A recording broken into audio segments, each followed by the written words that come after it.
नमस्कार दोस्तों, स्वागत है आप लोगों का इस वीडियो में। दोस्तों, इस वीडियो में हम अभ्यास 10 को देखेंगे। इससे पूर्व के वीडियो में हमने इस इकाई के थ्योरी पोर्शन को कंप्लीट कर लिया है। यदि आप लोगों ने उन वीडियोज़ को नहीं देखा तो जाकर देख लीजिएगा। इस वीडियो के डिस्क्रिप्शन में मैं उन वीडियोज़ का लिंक डाल दूंगा। तो चलिए फिलहाल शुरू करते हैं इस वीडियो में अभ्यास 10A के पहले क्वेश्चन को। तो देख सकते हैं पहले क्वेश्चन में आपको कहा गया है आकृति 10.17 चतुर्भुज ABCD में देख सकते हैं यहाँ पर आप लोगों को एक आकृति दी है जिसका नाम यहाँ पर देख सकते हैं 10.17 दिया गया है। ठीक है, यह एक चतुर्भुज है, समलंब चतुर्भुज है। ठीक है, आपको कहा गया है कि कितनी भुजाएं हैं। तो यहाँ पर आप देखिए जो ये वाली लाइन खींची गई इसको हम भुजा कहते हैं। तो यहाँ पर एक लाइन एक भुजा AB हो गई, दूसरी BC हो गई।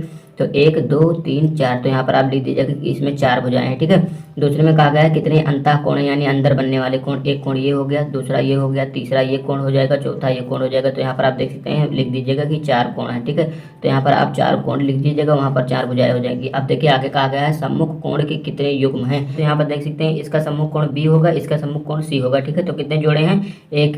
दो जोड़े हैं। तो यहाँ पर लिख दीजिएगा कि 2 जोड़े हैं। ठीक है, अब देखिए अगले पॉइंट में कहा गया है संलग्न भुजाओं के कितने जोड़े हैं। तो संलग्न भुजाएं क्या होती हैं? जिसमें 2 भुजाएं मिल रही हो। जैसे यहाँ पर AD करेंगे तो इसमें फिर D आना चाहिए, फिर DC हो जाएगा। ठीक है, तो इस प्रकार के कितने जोड़े हैं तो देखिएगा मैं आपको यहाँ पर लिखकर दिखाता हूँ। AD और DC हो गया पहला, दूसरा कितना हो जाएगा? DC और CB हो जाएगा। ठीक है, तो यहाँ पर लिखता हूँ DC और CB, ये दूसरा हो जाएगा। तीसरा कितना हो जाएगा? तीसरा हो जाएगा CB, तो लिखूंगा मैं CB। तीसरा हो जाएगा CB, हो जाएगा CB हो गया और BA हो जाएगा। तो यहाँ पर लिखूंगा BA हो जाएगा। तो यहाँ पर 3 जोड़े हो गए और एक जोड़ा और होगा, BA हो जाएगा, एक B और A हो जाएगा, और ये कितना हो जाएगा? AD, BA हो जाएगा। तो इस प्रकार से आप देख सकते हैं कि 1 2 3 4 4 जोड़े हो जाएंगे। तो यहाँ पर आप लिख सकते हैं कि 4 जोड़े होंगे। ठीक है, तो यहाँ पर मैं लिख देता हूँ 4 जोड़े। ठीक है, आप लोग लिख लीजिएगा, काफी मैंने लिख कर बता दिया है।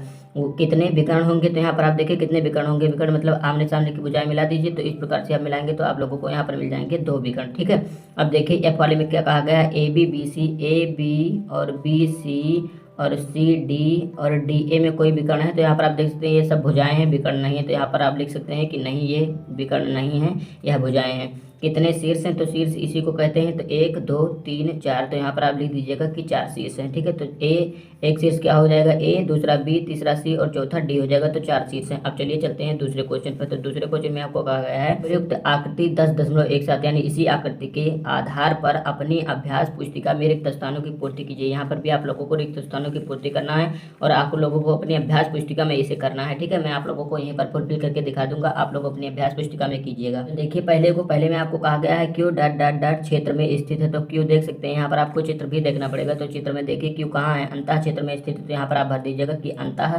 फिर लिखा है क्षेत्र, तो अंतः क्षेत्र में स्थित है। दूसरा कहा गया है आर, तो आर देख लीजिए, आर देख सकते हैं बाह्य क्षेत्र में स्थित है। तो यहाँ पर आप फुलफिल कर दीजिएगा बाह्य। ठीक है, वहाँ पर आप मंत्रा रहेगा तो बाह्य हो जाएगा। अब टी क्या पूछा गया है? टी कहाँ है? तो टी आप लिख दीजिएगा भुजा DC पर। ठीक है, भुजा DC पर, तो यहाँ पर आप लिखिएगा DC पर। ठीक है, टी DC पर स्थित है या भुजा DC पर। ठीक है, तो यहाँ पर स्थान नहीं, आप लिखिएगा कि भुजा DC पर। ठीक है, तीसरे में देखेंगे, तीसरे में आपको कहा गया है किसी चतुर्भुज ABCD से संबंधित निम्नलिखित कथनों में रिक्त स्थानों की पूर्ति कीजिए। यहाँ पर भी आप लोगों को रिक्त स्थानों की पूर्ति करना है।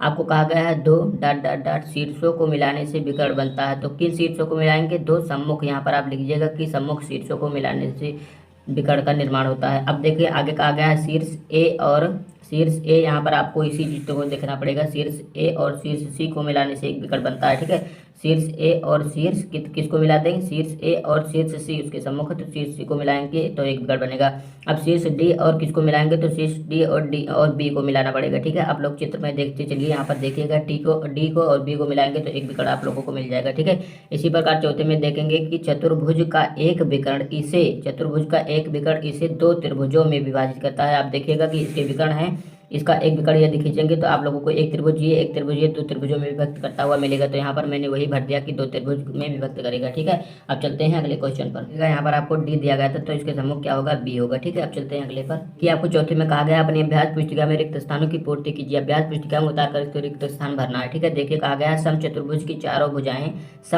चारों भुजाएं क्या होती हैं? समान होती हैं या बराबर होती हैं? आप कोई भी लिख दीजिए। ठीक है, आगे कहा गया आयत की आयत के चारों कोण समकोण होते हैं, ठीक है। या तो यहाँ पर आप लिखिएगा कि आयत के चारों कोण समकोण होते हैं। फिर आप आगे कहा गया है वर्ग की चारों भुजाएं, यहाँ पर लिखिएगा कि वर्ग की चारों भुजाएं बराबर और चारों कोण यहाँ पर लिखिएगा कि चारों कोण समकोण होते हैं, ठीक है, वर्ग की।